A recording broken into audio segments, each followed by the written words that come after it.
welcome to the Dropship Podcast. And today we're going to talk about how you can get some help in your business for probably a lot less money than you were thinking. And oh God, bring on the haters. Why that's not a bad thing either. I hope we touch on that a little bit today, John, because someone's going to get mad that we're saying you can hire somebody for, $3, $4 an hour.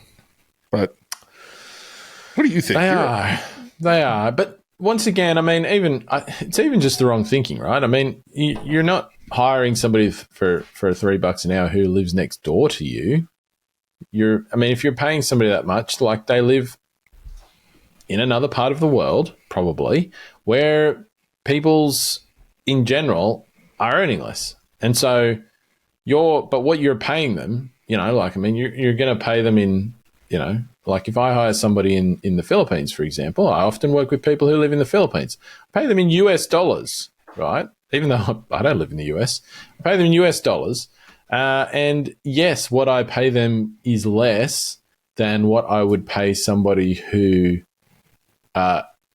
is based in Australia, but I'm still paying them far above what they would earn if they were working for a Filipino company, right? So they're still doing well in the context of where in the world they live, not underpaying them, right? And the reality is that if I had to hire somebody in Australia, a local job, right, I wouldn't, because at the start of a dropshipping business, I can't afford to pay what's an average salary wage here, $60,000 a year or more, if you take into account our superannuation, other things you have to pay for when you have an employee, like a proper employee. It just wouldn't happen. So it's not like I'm stealing Australian jobs or whatever by sending them offshore. Like, there's no job here. It's just not going to happen. That would not happen until my business was much bigger. And so how do I get to the point where I can hire local staff, which I'm not opposed to? I know you've done it as well in dropshipping businesses as well. I mean, you've got somebody working behind me. You've got one working behind you right now. We're not opposed to that. But the reality is, when you first start out with $0, it doesn't make sense to hire somebody locally, but you can hire somebody somewhere else in the world to speed up your progress so that you get to the point where you can hire people locally and you can move away from, working with people in another country to having somebody sitting in an office with you if you want, or in your warehouse or whatever it might be. I mean, that's the goal for sure, but you have to get there. And it doesn't make sense to me to say, well, I'm going to go and sink a bunch of money into local employees and increase the chance that my business goes bust. Like, why would you do that? That doesn't make any sense. And that wouldn't be good for them either, right? How shit would it be to get hired and then 1 month later get laid off by a company that can't afford to pay you any severance? Like, that doesn't make any sense whatsoever. Yeah, I wanted to address it up front because there's going to be a comment somewhere. Look, I hear your argument. Fair wages, even if it's a fair and livable wage in the Philippines, $4, man, come on. Exploiting working conditions. The one that I think they get after is economic inequity, right? So there's a broader economic argument about the inequity of wealth distribution. By paying lower wages to workers in countries like the Philippines, wealthier countries could be perceived as perpetuating economic inequality. All right, I get it. I just wanted to get that out there for the comments that come. I think John and I are on the same page that I think we're doing a good service by hiring people and paying them above and beyond wages that they could get locally, and that it's a supply and demand thing, and that eventually the prices are going to match. It has nothing to do with outsourcing to inequity trying to. Yeah, well, anybody who makes that argument, go and put your fucking iPhone down, you dipshit, because the shit inside your iPhone comes from a mine where people die every day. So if you're using an iPhone or a Samsung Galaxy or anything like that and you make that argument, just shut up. You're an idiot. It is a little virtue signaling. All right, let's get to the actual point of this here. How can you hire your first VA, fast track your dropshipping success? Thank you, ChatGPT, for that wonderful title. We just it's easy to answer the questions: why, when, what, where, how. So let's knock them right at the top. Why should someone hire a virtual assistant specifically for what we teach, high-ticket dropshipping? Yeah, so the first, we've talked about this on an episode previously where we were talking about, I think the episode was about like what should you do with profit that your dropshipping business starts to produce, right? And one of the first things we said was you should basically buy back your time, right? So you should use that profit, invest it back into the business in ways that are going to free up your time. So there are things that you're going to do in your dropshipping business that are pretty kind of like labor intensive, like they're manual, they're repetitive, and they take time away from things that you as the business owner could be using to do things that only you can do, like, marketing and all of that sort of stuff in the beginning, but even that can be something that you outsource later. So, things like uploading products, for example, right? I mean, you've got to do it. A dropshipping business will tend to have, we're not talking about one product businesses here. You're going to have multiple products. In some cases, you might have, hundreds of products over time. And so uploading products and getting them set up on your site so they look good and they're formatted properly and, your images look good and all of that sort of thing. I mean, that's fairly repetitive work. And it's something that's very easy to outsource. So if you can do that, that means you don't have to spend the time doing it. You can spend your time doing something else and you're speeding up your progress, right? Another example early on might be things like,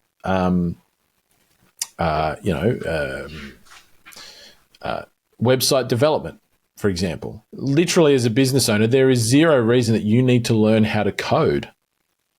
Right? There are thousands, hundreds of thousands, millions of people out there who know how to code on websites, particularly on Shopify, which is such a commonly used platform, right? So if you need code changes to your website, don't sit down for hours and hours trying to figure out how to do it yourself. Pay somebody $50 to do it, right? Another example, customer service.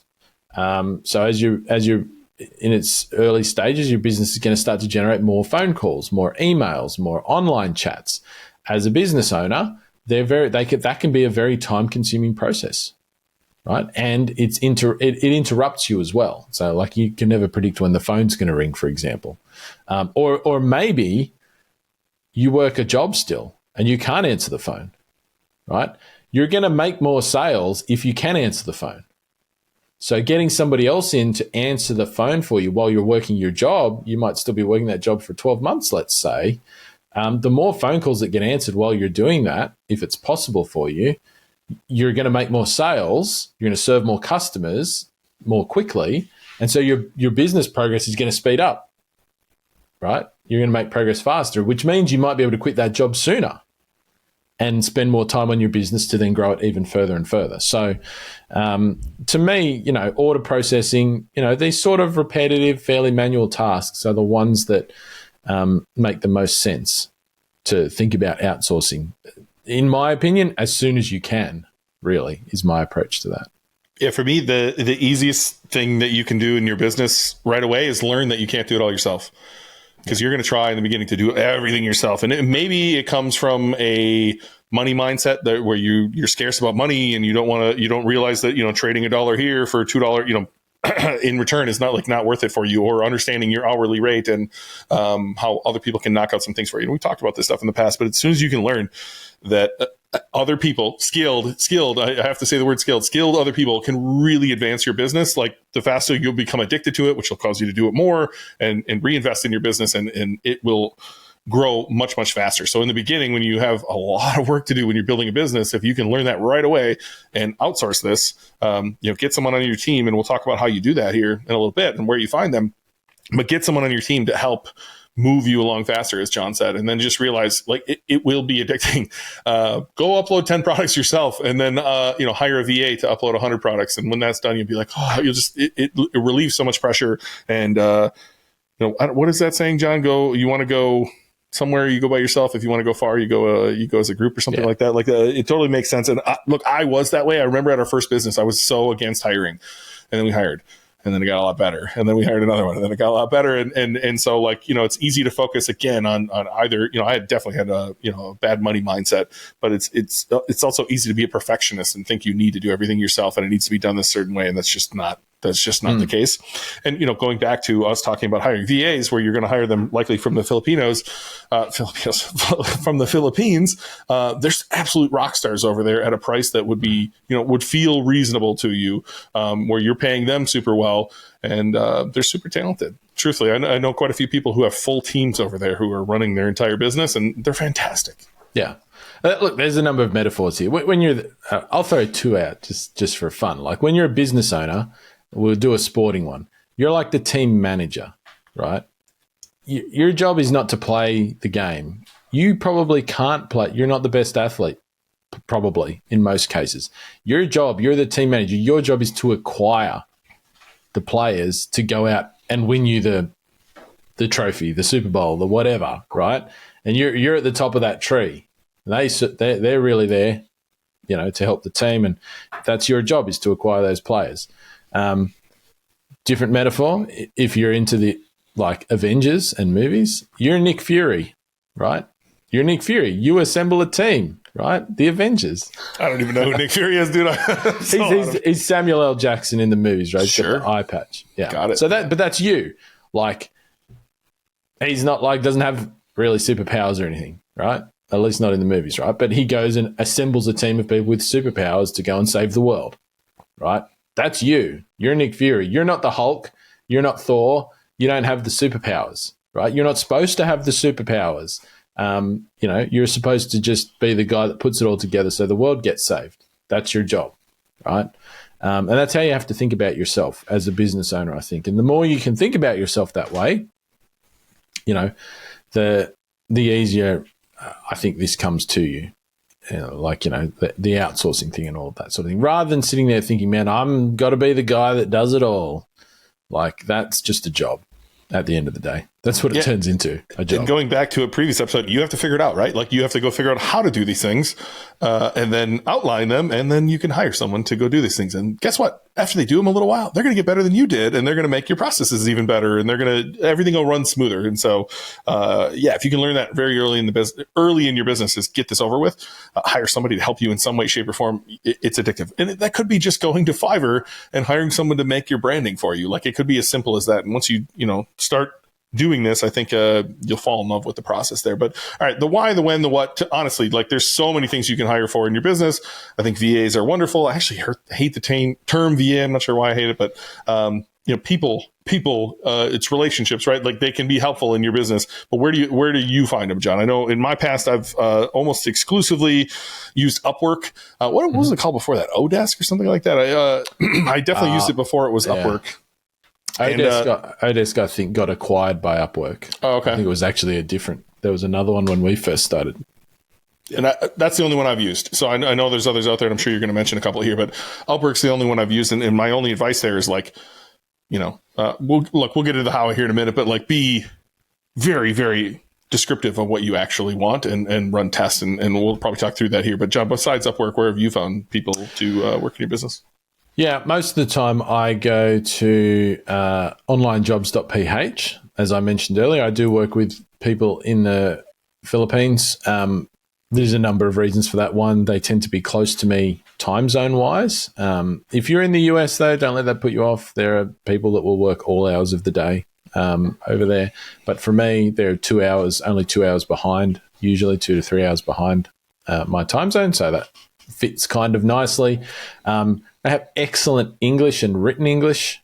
Obviously, I'm in a country where English is the main language. My websites are all in English, et cetera, so they tend to learn it at school and also watch a lot of English TV, like American TV shows as kids. So they have excellent written and spoken English skills generally. And so, and of course, you can usually afford to pay them a rate, whether it's an hourly wage for some tasks or a piece rate, if you're doing writing product descriptions, for example, or something like that, that is, for where they live, a very good wage, right? And I think that's an exciting thing to be able to do, right? And, you can actually, without spending a lot of money for yourself, give somebody, improve somebody's experience in life. And I know people who, high ticket dropshippers, they pay their VAs enough that their VAs can afford to put their children through better education than they otherwise would have because of the pay and the bonuses and things that they get from the high ticket dropshipper in another country. You can't argue with that. You can't argue against that, right? It's not like we're sitting here going, we're going to go and hire people there so that I can drive their wages down lower than they would be in the Philippines. I'm not sitting here going, oh, I'm going to pay them $50 an hour because I'll find somebody who's willing to do that over there. It's actually the opposite is true. I get an opportunity to help lift somebody up a bit, right? And I think that's really cool. So certainly that's the case there. But also I find, obviously there are a lot of people there who have skills with Shopify and understand the platform. You don't have to teach them how to use Shopify. There are also, because a lot of large companies outsource to call centers in the Philippines, their customer service, there are so many people there with really long experience with customer service and in difficult situations. So like telcos, for example, like telephone companies in Australia, pretty much all of them, their call centers are in the Philippines. And that's a shit call center to be in. Like, you deal with a lot of really angry customers all the time. So if you're good at it, you get good at like dealing with those. So walking across to a high ticket dropshipping business, the customer service is a lot easier, right? But they've got the skills to deal already. They've got the skills to deal with people who might be unhappy, right? And do that. And I find that there's just so many people over there that have those skills that for me, it's kind of a no-brainer. And onlinejobs.bh lets you, the only people on that platform live in the Philippines, for example. So have you ever used any or heard of any of the placement services, John? Like the one that comes to mind for me is supportshepherd.com. Nick Huber talks about them a lot on Twitter. They'll find you the talent, right? So like they'll go do the hard work of finding you the talent and placing them in your thing. You have to hold them for 12 months based on your fee before you can negotiate outside of there. There's a lot of rules around how they want you to do that, or you can buy yourself out of your contract. But have you ever used one yourself? Yeah, I've used FreeUp. Oh yeah, I remember that. I don't even know if they're still around, are they? They are. They got acquired. So it was run by a couple of young entrepreneurs, started it, and they got acquired by another company. But I'm pretty sure it's still there. So I had used that in the past, and look, that wasn't bad. I personally, though, and that can sometimes, those sort of platforms can sometimes be okay if you don't have any experience with hiring and you want to sort of ease your way into it, because they're going to do a lot of the work for you and just put you with somebody who meets your requirements. But like, I had already been hiring for myself before I used that platform, and I just kind of looked at it and went, well, I'm actually paying it more than I would be when I can just go out and hire those people. And I'm confident enough in my own skills at doing that, that I can do it. And I think it is a good skill to develop in yourself. Like I think as somebody who's going to be a business owner in the long term, if that's your aspiration, you need to develop the skill to recognize the right person, like to find the right people. I don't think it doesn't make sense in an ongoing sense to like necessarily outsource that completely to another company to do that for you. I think it is a good thing to, because there's always going to be somebody, even if you did one day run a business that was big enough to have like your own hiring manager and a team of people that manage your employees, you still have to hire somebody below you. There's always going to be somebody that nobody else can hire in your business other than you. Like, you have to make the call. Is this the right person to be my chief operating officer? Is this the right person to be my chief financial officer? Et cetera, et cetera. Like, let's say you grew your business into something really big, right? You're still going to have to be able to find and identify and think about who is the right person for this role to work with me. And so I think that starts at the beginning. So I think certainly there are those platforms out there, can help you get the ball rolling if you're feeling really unconfident about hiring yourself. But I think you should still, go out and learn about and get a bit of experience with doing it at some point yourself. So onlinejobs.ph, I've used Upwork as well. Fiverr, I use Fiverr for some things, like just one-off tasks. If I want like a special graphic designed or something like that, I don't have an ongoing graphic designer that works with me directly for me, right? Because I don't have enough volume of specialist graphic design to fill up somebody's time constantly. So I'll just jump onto Fiverr and find somebody who does like maybe I want some display banner ads made for retargeting or something. I want a special ad image. Just go into Fiverr, like those sort of one-off things. Once again, I can't graphic design. I'm terrible at it, right? if I sit there and play around with Canva for bloody hours, that's a waste of time. I can just pay somebody to do it. They'll have it done the next day, right? Don't even have to think about it. Super easy. So yeah, I like Upwork because you're not just, it's not just the Philippines, right? Like there's tons of people in Latin America and Central America, in Eastern Europe. There's all over the world. There are very intelligent people who have the skills you would like in your business, and they don't necessarily need to cost what you have to pay in the US to get someone hired to do those things and move your business forward. So Support Shepherd looks cool if you need someone to like actually place full time. But I think in the beginning, let's get into how, John. I think you just need to go post a job description and hire for something small. Like I don't think you need a Support Shepherd or any placement agency to get you to someone to upload products, right? But you do need someone who actually knows what they're doing. So what does that look like? I can go to ChatGPT. All of you should use ChatGPT for things like this and just say, hey, I'm hiring for this role in my business. I need someone to do X. I want to make sure they actually know what they're doing. Can you help me write a job description? Or an ad, and it's going to pump it out for you, and then you just tweak it a little bit. But what specific things are you putting in there, John? Or is there something special to the how that you do? Who you might have the most experience hiring people I've ever met. Is there something special that you do in the how, specifically for dropshipping, that brings on the right level of talent you're looking for? Yeah, I think certainly uploading products is the place to get your feet wet with this. Right, like because it's the hardest thing to get wrong when it comes to hiring, because it's like such a set process. It's in an existing platform. It's really easy to create a standard operating procedure and show somebody how to do it. All they have to do is do it exactly the same way that you would do it. So literally, you just record yourself doing it on a screen and say, "This is how you have to do it." Right. So it's really a place where it's difficult. It's the hardest place to go wrong. So this is the best place, literally, if you want to try and get an easy entry into hiring somebody. That's the place to do it, in my mind. But look, yeah, I mean, you're going to go to one of these places. You're going to have to post a job. Keep it simple, right? Keep it simple. I know some people like to post jobs that they sex up a lot and make it sound like this is some big visionary organization you're joining, blah blah blah. And I don't do that. People might guess that's not really my style necessarily. Just get to the point. This is the job. This is the tasks. This is what we're offering. Like, be upfront about what you're offering pay wise, or how you're paying, whether you're paying per product uploaded, or let's say it's a different job, you might be paying per hour. Any other benefits or things that you're going to offer there. If you're hiring in the Philippines, for example, and you were hiring somebody full-time, you would be offering them some sort of leave entitlement during the year. You should detail that out. And 13th month. Yep. And no, don't say it. Don't gloss over that, because I had no idea what that was. That is not a thing over here. Is that something you already were aware of?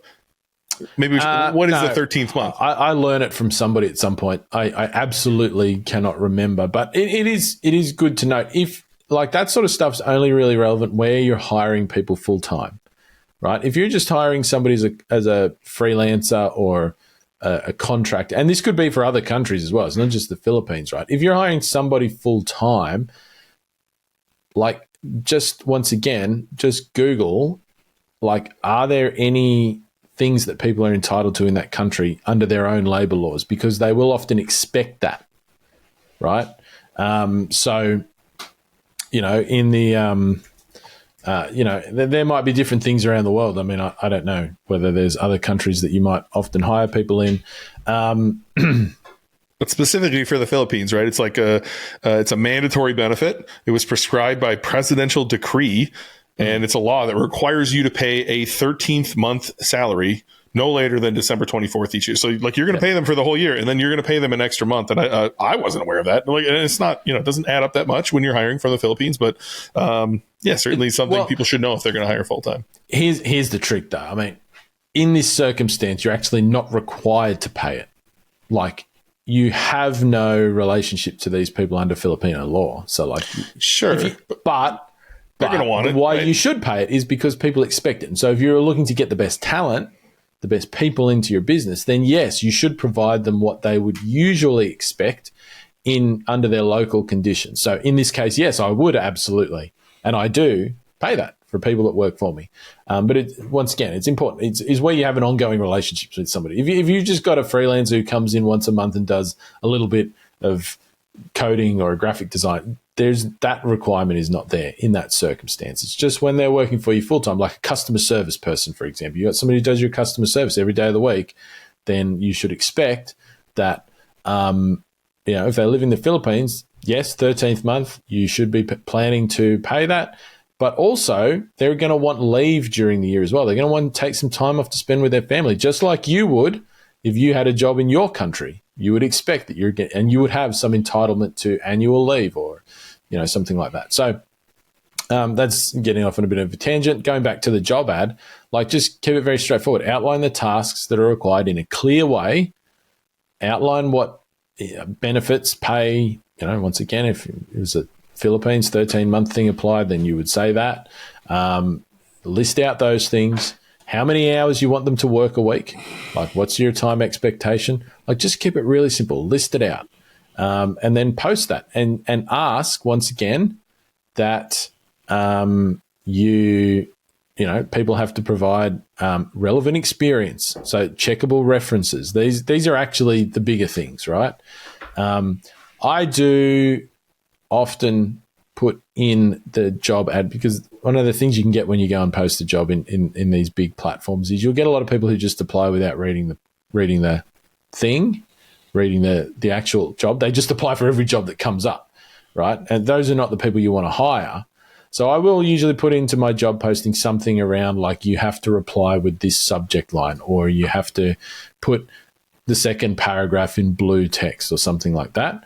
And I will, when I get 150 responses to that, anybody who doesn't fulfill that requirement, I just auto-delete their response, their application, just automatically, out of hand, just delete it. I don't even look at them. I just click delete. So I'll do something like that, but that's it. And then you're posting it. And then usually if you're on Upwork or onlinejobs.ph or something like that and you're posting jobs, you're going to get a lot of responses. Literally on onlinejobs.ph, if I post a job there for most of the things to do with the dropshipping business, I'll get 100 responses in 24 hours. And so when you get to that level, just switch the ad off immediately. Don't leave it running for 2 weeks because you're just going to keep getting all these notifications and you're going to get so many applications that you're not actually going to look at them all, let's be honest. So I'll turn the ad off once I've got enough responses, as soon as I've got enough responses, and then you're kind of moving into a shortlisting phase here. You've got to start looking at some of those and build a little short list of people. And so I will, depending on the job that you're hiring for, might depend how you shortlist people. So if we're talking about product uploading, as a first example, I am going to automatically cut out people who have not included anything in their application that indicates they've done the job before. Right, so I'm going to shortlist, and this is just, I don't reply to them, right? I'm not replying to them and they don't care. You don't have to reply to every application. If there's 100, don't spend your time writing 50 responses. Say, oh, I'm so sorry, we're not accepting you at this point, blah, blah, blah. Just delete them. Delete them out of your inbox and keep focusing it down to the people that have the most explained the most clearly in their response their experience with uploading products on Shopify. That's it. That's who you're looking for, right? And so you'll be able to get it down to a list, get it down to 5 people or something like that. For uploading products, I will not interview people directly. I will give them a little Skype interview. So this is something I like to do, and I'm actually going to put this in Dropship Breakthru, my interview questions. I will actually do written interviews for a lot of jobs rather than voice meeting interviews. I don't think that those are actually necessary, and I like doing the written interviews on a chat platform. You could do Skype, you could do WhatsApp, you could do Facebook Messenger, I suppose, because it lets you test how well they can write. Because for product uploading, they may have to manipulate words. They're not going to talk to customers, so it doesn't matter how they talk, right? It doesn't matter what their spoken English is. So always think about when you're doing interviews or you're testing people, like what is the task they're actually going to do, and test the skills. So when it's uploading products, it's how fast can they input data? How fast can they manipulate data? How well can they type? That's actually what you need. You don't need them to be great on the phone, right? Because they're never going to answer the phone. So I'll do like a written interview where I'll ask them questions. I'll, and see how fast they respond to questions, what level of written English they have based on those responses, because those responses are off the cuff. They can't pre-plan them because I don't give them the questions ahead of time, right? And so it's like a 5-minute, 10-minute process. And then from there, I'll probably pick one or two that I like based on their responses to those questions. And then I'll give them a test, a trial. So I'm going to say, all right, I'm going to shoot you. I'm going to give you access to a Shopify account. I'm going to give you the product data for 5 products. I want you to go and upload it for me. And that's their trial. I'll pay them for the trial. I'll say, anytime you give someone a trial, you should still pay them. They're going to spend some of their time doing something for you. You'll probably use the output of that work. Give them a trial. Once again, see who does the best work. See who does it the quickest. That's who you're going to hire. Go on and hire from there. Now, going back to the interview thing, like if you're doing customer service, let's say, the flip there is that I would do like a Skype call or a Zoom video call or something, and I would do a video-based interview or a phone-based interview. I'm going to talk to that person. I'm going to ask them questions. I'm going to throw out some scenarios. And once again, this stuff, if you're in Dropship Breakthru, these questions and things like this, you can get a hold of those. And I'm going to see how they respond off the cuff, verbally, right? The spoken word. And what is their level of English? How well do they respond to unexpected questions or curly questions or something like that?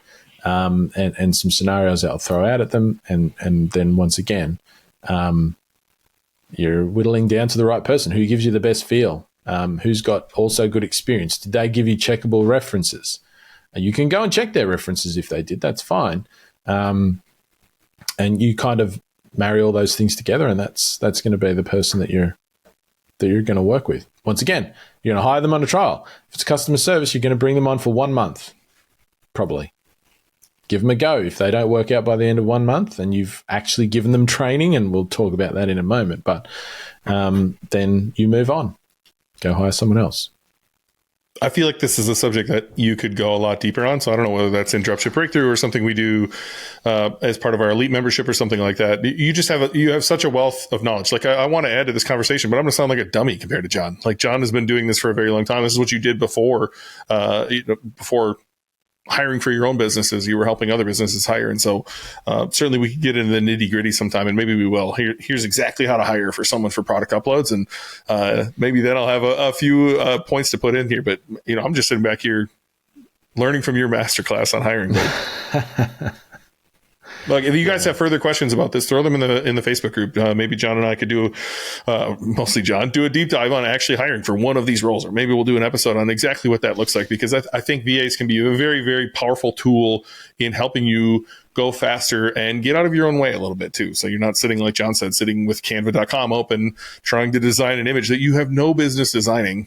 Just get it over with, pay a few bucks and get it over with. And it will serve you in the long run. All that time you weren't spending staring at canva.com, you were, spending it somewhere that actually grows your business that you are capable of doing.